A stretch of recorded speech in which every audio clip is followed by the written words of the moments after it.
up like I'm blowing up like you thought I would. I'm blowing up like you thought I would. And if you don't know, I'm blowing up. Yesterday was the funniest shit. I told you that, right? Like I told you what happened with Alberto.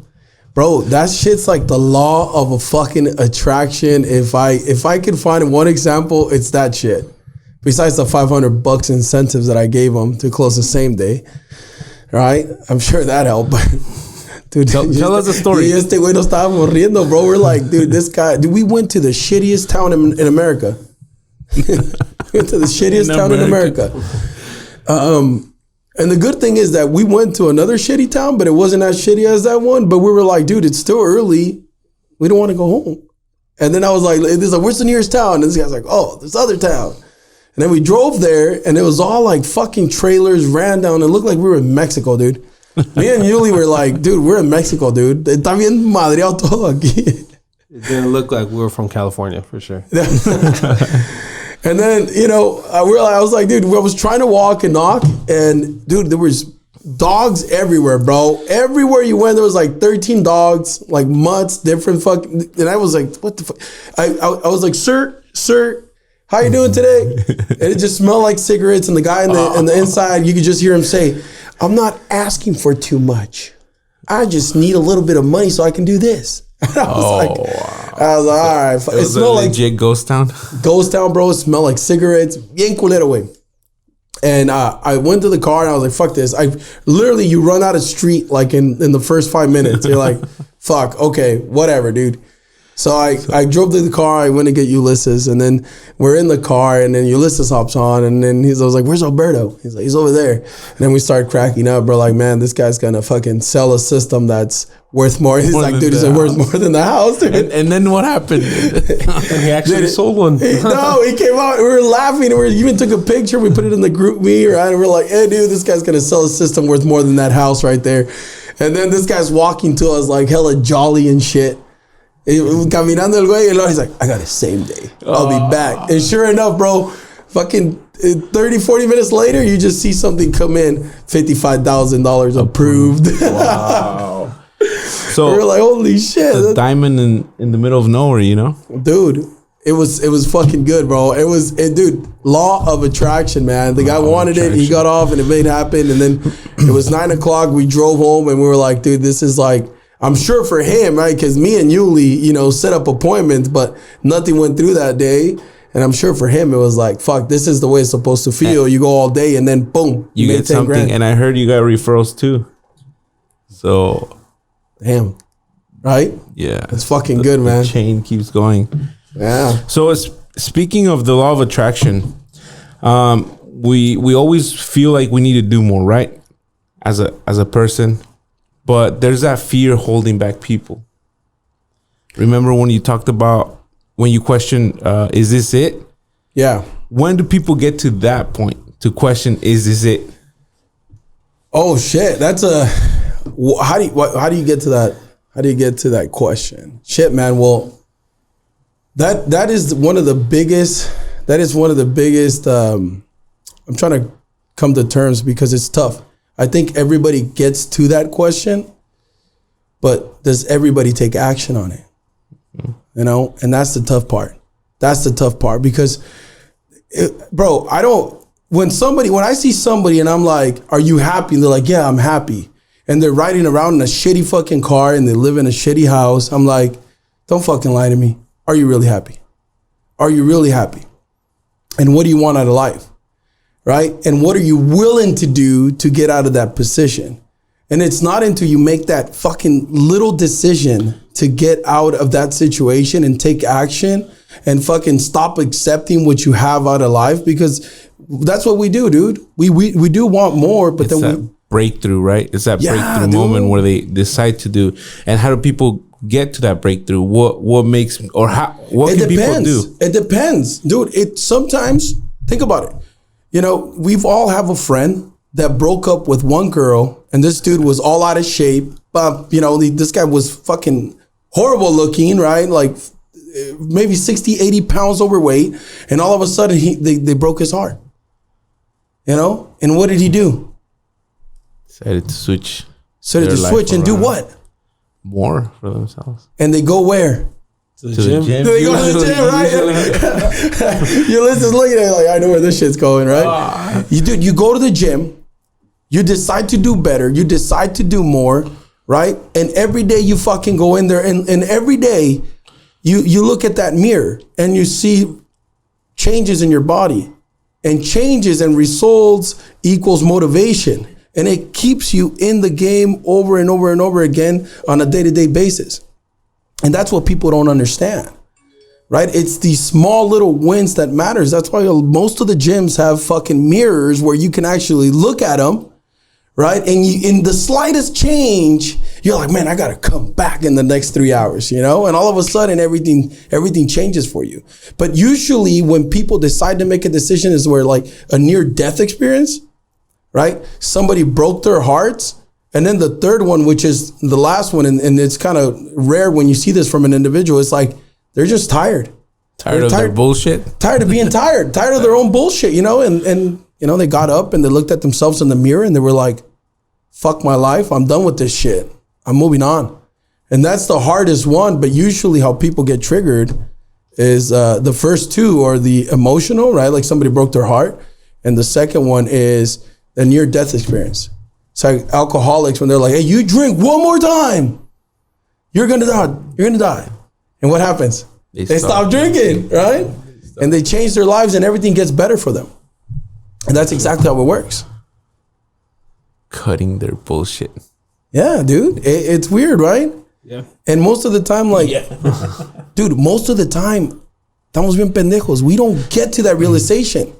Because we want a near-death experience, or we want somebody to break our fucking hearts, and we're never self-aware. And then when we are self-aware, we don't ignore it. There's no action behind it. We decide to ignore it. No haces nada, güey. That's pendejo nomás. That's the truth. I'm guilty of that. I think we all are. We all are to a certain extent. But you got to fight that little bitch boys inside all the time. And this is true, man. You hear it from everybody, but this is true. And every day you wake up, every day before you go to the gym, the reason why you don't go to the gym is because that little voice inside is telling you not to fucking go. And you're okay with it because you haven't had a death experience. Nobody broke your heart, and it's a choice. Does that make sense? It's a choice, and you choose not to fucking do it. And that's why the third hardest part about making that change and finally saying I'm over in the position that I'm at, right? That's the little part about being self-aware and doing that. That's why it's the hardest for individuals, because nothing really is changing in their lives. And that applies to everything, right? Wanting to change yourself, wanting to change a career, wanting to change your habits. What made you make the change? As a change as in... when you started in this industry. When I started in this industry, same with entrepreneurship, I wanted opportunities. And I was kind of frustrated. Roberto made a really good analogy yesterday about flies in a jar and how they got trained to be inside a jar. Yeah. And it's because they had a cap. And every time they reached that cap, they'll just go down. And it was that natural nature for them. And once someone released that cap, they kind of figured out, they can go above it. Yeah. And that's when things changed. And I think the same for me. I think it was always good for me. But the reason that I had a cap, just that kind of made me pivot. Yeah. And you know what? And it's not flies, it's fleas, right? Like they used to train fleas, put them in a jar. And if you put the fleas in a jar, they would jump right out of the jar. But then the guy, put the cap on that jar and then the fleas would hit their head. So on the third, fourth time, they would only go to the top and go back down. So when they removed the cap, they would still go to the top and go back down. They would never jump out of the jar. So like, that is our life in a nutshell. Like we do that all the time. We think there's a cap and really we're truly limitless. We can do everything and we don't understand it, but it takes guts and it takes guts. And what's that term I'm looking for? Courage. So I was talking to one of our coworkers yesterday, right? Yeah. When we went canvassing, and he had never heard of, he had heard of sales, but he didn't know where to start, right? So it comes back to your environment. How do you tap into your environment to get to that level of, okay, there's more in life? Because sometimes you need courage, but sometimes you need guidance. Well, that's a great question, dude. And look, think about this. most of our lives as Hispanics, and I'm sure just in every single race, nobody's ever believed in us. Right. Nobody's ever believed in us, right? And we're as human beings, we want others to validate what we're doing and to believe in us. And when we're around other individuals, our family members, our friends, if they don't believe in us, that's why they say you are who you hang around with, right? The environment. So there's really no growth. Nobody's pushing you. Nobody's making you uncomfortable, right? But at the same time, fuck, I lost my train of thought. Where was I going with this? Nobody believes in you, your environment. Yeah, it takes one individual to believe in you. It really does. And a lot of people are like, Roberto, how the fuck are you doing it to get these guys? Well, first and foremost, Right. I cut their bullshit. I cut their inner bitch out. So when they're going to give you excuses, I literally kind of shut them down. And at the beginning, I'm a dick. I'm a dick at the beginning, but it's because I want them to just stop thinking about those fucking excuses. I want them to stop thinking about the inner bitch voice. And then there's one point where I talk to them individually and I tell them, hey, you know what, dude? I believe in you. That is why, right? I'm kind of hard on you because I want you to win. And most of the time, 80% of the time, dude, it's just that amazing feeling that they get. And all of a sudden, boom, the next month, they're making money, they're closing deals, they're doing shit. And I realized it's just about belief, but it has to be sincere because I've been there, bro. My brother used to tell me that shit all the time. He used to say, oh, I was really good. I was fucking amazing at soccer, by the way. And I'm really fucking good at every sport. If you really play against me, you'll be like, fuck, this guy's pretty fucking good at everything. But soccer was like, I'm good at it, right? And my brother used to always tell me, if it wasn't for soccer, you wouldn't be anywhere, But I think he was mistaken. I think if it wasn't for my efforts, if it wasn't for my sacrifice, I wouldn't be there. So it takes You see what I mean? a lot of effort from your part. Yeah. And it takes someone believing in you to push you. Yeah, and it takes sacrifice. So we kind of went on a long talk, but for those, let's do an official introduction.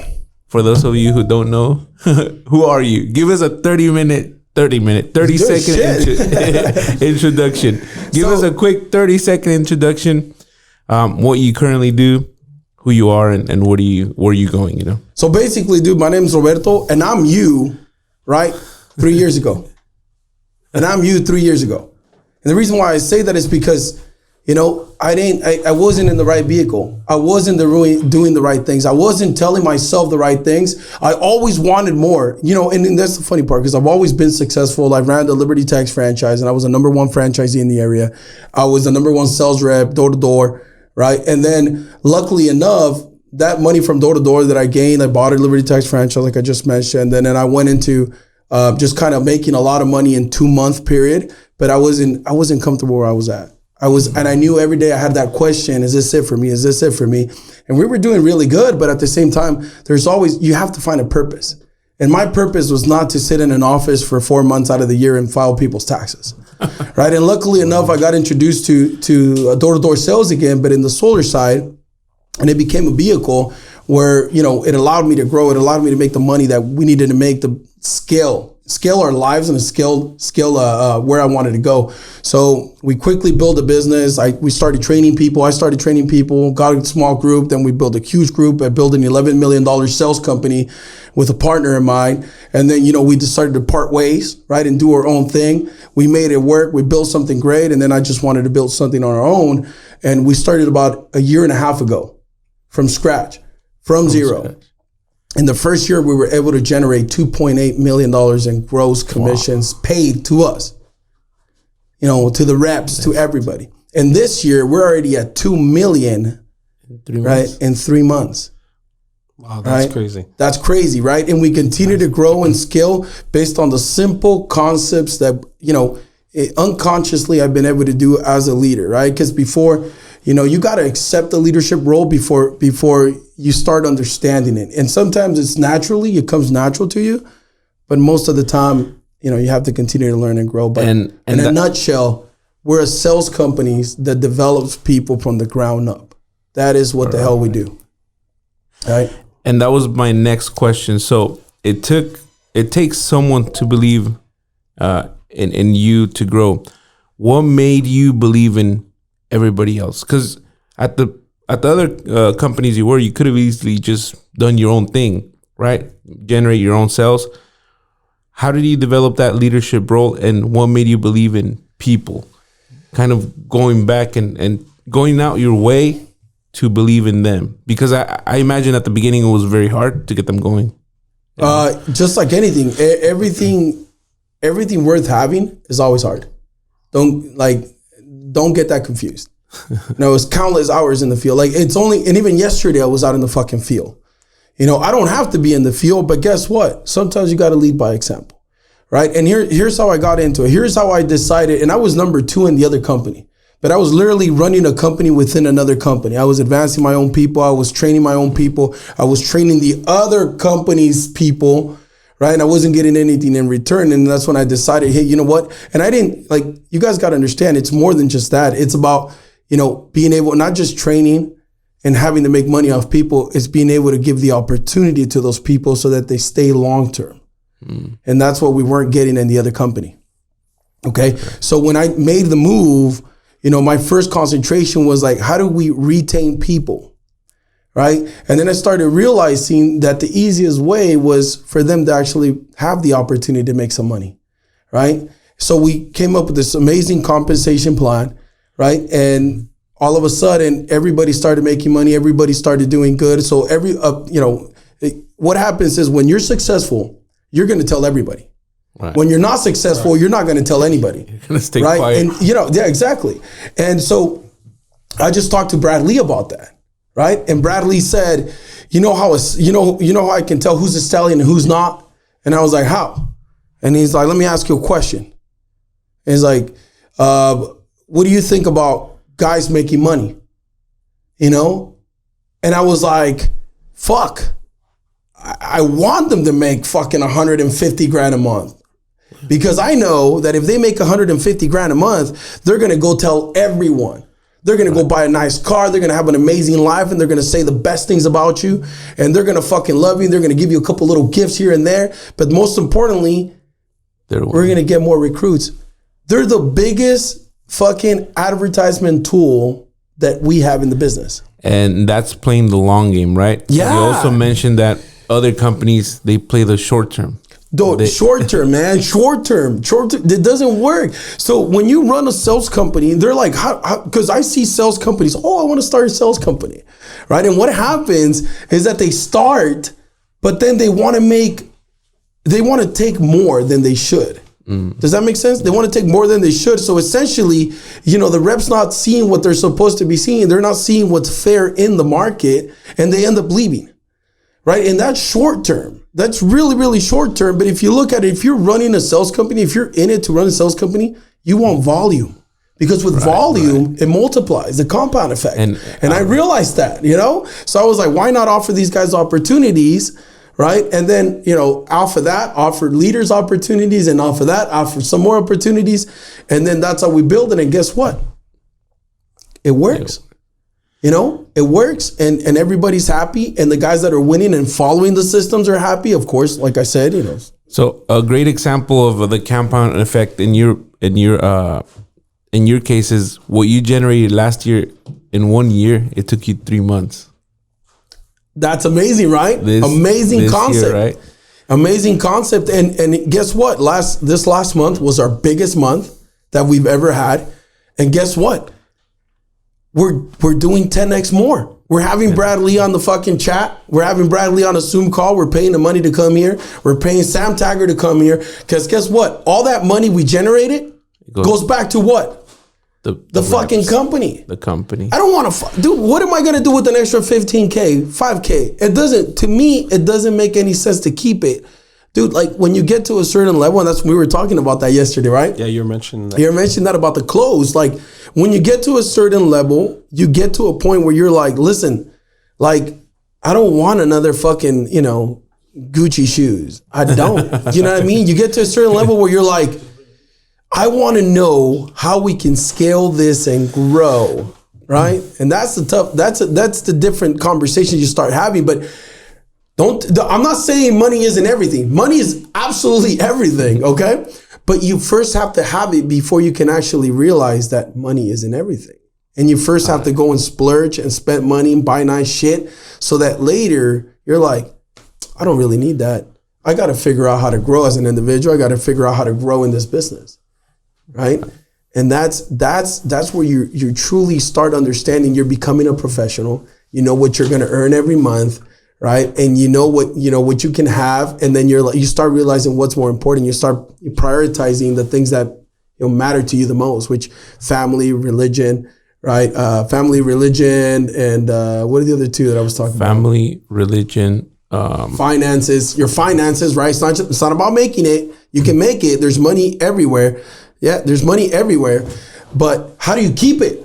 How do you multiply it? How do you make money? That's what we're working on right now. Yeah. Right? That's why I bought an Airbnb so that I can prove the model, and then I can say, guys, stop throwing away your money. Because I see some of my guys, like, not bashing on you guys, because they're right here. Love these guys. And that's what this business does. It allows you to do that type of shit. Bro, they're buying $5,000 fucking dogs, which to me, I'm like, you should have saved that. But, I can't stop them. It's their money. They have to make their own mistake because I've been there. So I can't really, I think everybody has to go through that phase, right? Like you said, it's splurging themselves a little bit. 100%. Splurging themselves a little bit. If they can afford it. Dude, you have to. Yeah. Fernie, you have to. Remember when me and you had this conversation? Yeah. You just bought a Raptor, right? How long did it take me to convince you to fucking take care of yourself? Like 4 months. I had the money for a long time, but I just didn't pull the trigger. Why? That's the thing. I can't. It was mostly. I want to say I didn't want to believe in myself because I was like, oh, what if things go sideways? But then it comes back to the whole no, fuck no. I have to win no matter what. Yeah, I have to make it no matter what. And your will to win has to be bigger. Your will to win has to be bigger. You realize that, like the Raptor, that's nothing. You get to other things. Now I like the Raptor. Don't get me wrong, but now you get to that mindset, like, oh, there's better things, and I can actually get it. Yeah. So how do you feel? Like every month you're able to pay it without even having to close a deal on your own. I don't even think about it, honestly. Exactly. And it got to that point where I don't even think about it. We talked about that the training fleas. It goes back to that. All of a sudden, you no longer have a cap. You're jumping out. All of a sudden, you're like, there's more things. And that's what Planet Oath is. That's what being limitless is. You start realizing that. And this is what this podcast's about. Because in this podcast, we bring people that are like, dude, these guys are not millionaires. This guy's like, when I met Fernie, right? And Fernie is like one of the most helpful persons. We got Alberto. You guys can't see him on the camera, but he's out here too. And, we're going to have a conversation. We're going to get him here next Friday. And, for the hardest time, you guys got to understand, people don't want to deal with people that don't have any experience. Right. But I do. Because that was me. And I actually genuinely believe that you motherfuckers should win. And I know that nobody's tapping into this area, right? Of the people that maybe come with a little bit more baggage, right? A little bit more problems, but it's because they've never even been told anything else than that. And it goes back to the nobody really believed in them. Yeah. And sometimes I feel like how you said, even in Hispanics, your parents are sometimes your worst enemies. Well, here's the thing. I agree to disagree with that. And here's why. Your parent, you all guys always hear this. Oh, your family members, fuck them, dude. Fuck them. No, dude. Your parents and your family members are trying to protect you. All right. Because they don't want you to see you out in the streets, because they don't realize that it does take sacrifice. Sometimes you have to ask for money. You have to fucking live under the bridge. You have to fucking live under your means to be able to succeed. Because, dude, it sometimes here, it averages about a month and a half where people actually start making some money. Like real money. Like I'm talking about not fucking $2,000. I'm talking about 10, 15, 20K plus. But it does take a month and a half. But your family members are going to be the first ones to tell you, I want to take care of you. I want to make sure that you're okay. Are you eating? Maybe you should go back to a regular job, because I feel good because you're going to be making some money. Does that make sense? Yeah, So that like makes sense. they're trying to protect you. They're not bad people, but sometimes what you do is you don't say anything bad to them, right? Because they're your family member. They still love you. They're trying to protect you. That's why they're saying that. But at the same time, you gotta have that you gotta let that information go through and write out. Information go through, write out. And you just gotta be like, dude, I know that this is gonna work, because guess what? If everybody else around you is winning, You're bound to win. you're bound to fucking win. Especially if you hang out with the right people, right? We talk about environment. Yeah, And I still tell people that. Hang around with the right people, you know? Even in our company, dude, like there's like 58 dudes in the group chat. If you just hang around with the wrong one, you're done. You know? That's why my line's open, you know? Yeah. Can you hear this? It drags you down. Dude, drags you down. And it could be one simple comment. People don't understand. People are like, Roberto, why do you run fucking meetings? And why do you do a bunch of like motivation on Monday? And why do you fucking go on a rant? And I'm like, bro, because you guys don't get it. Usually what triggers people is not something crazy. It's one word, one sentence, One comment. one statement. And sometimes they probably don't mean it that way, Yeah. but it sounds that way. People get the wrong idea. Yeah. Damn. Says fire, right? Went on a whole rant. But it's what people need to hear, because our people never hear this shit, dude. They never hear this shit. And bro, like Alberto made fucking most of his income in 1 month. In the whole fucking year, 1 motherfucking month. And guess what? He just made another 10 grand, and probably today he'll make another fucking 10 grand. Right? And then he'll make triple the income in about a month and a half than we made at another job. And what I'm talking about, it's like cash. But his first month, right? Oh yeah, That switch. I think we gotta say we gotta save that. We gotta save that so we can get his perspective on here. You know, that switch in that mindset. You know, and then here's the funny part, right? Like you can't give up. And then we'll end it at this, right? You cannot give up as a leader. You cannot give up as a leader with people, because you got to understand that they have to build habits first, right? And it's easy for a leader to say, fuck that guy. Because I've seen it. You know, I've seen people say, oh yeah, dude, this guy, fuck this guy. I don't want to deal with them. And they're leaders, right? And that's not the way you look at it. You look at what is going on. Like, I want to know what Alberto's going through. I want to know what his struggles are. And if it's in my realm to help him out, I'll help him out. But I really want to know what's going on, because then you can identify how you can actually go about the conversation and move them forward, you know? And it goes back to you having the strength to deal with people that have extra baggage, right? Yeah, dude. And turning those people around. Well, it's like anything. You have to believe in what you're doing, and you have to believe in the people that you have. Otherwise, it's not going to come out as genuine. And guess what? Sometimes, and it's because it happened to me, dude. That's why when I started, it's like, hey, I'm you 3 years ago. I was unhappy. Yeah, I was making good money, but there's no comparison with seeing other people make money and seeing them happy and seeing them fucking buy things that they thought they never would have bought ever. And changing, you know, and changing their mindset. Guarantee you, bro, even if somebody leaves our company for whatever, they're gonna win somewhere else, and they're gonna win big. And no matter if they don't thank us right now, one day they'll be like, yo, where'd you start? When they're on a podcast, I'm like, I saw this fucking guy was yelling at me, you know, this one time. And all of a sudden I just popped off. And ever since then, I just kind of moved over, you know, and that's how good stories start, right? But, you know, join us, man. One of the things I do want to ask you guys, like, you know, we're not in it to make money on this. We're in it just to share information on this new way of developing people, a new way of targeting. And if you look, I'm gonna backtrack a little bit. So what I'm trying to say, guys, is like, if you're starting a business, you don't always have to go for the stallions. You can start and build a huge multi-million-dollar business by simply starting to believe in the people that you're recruiting in.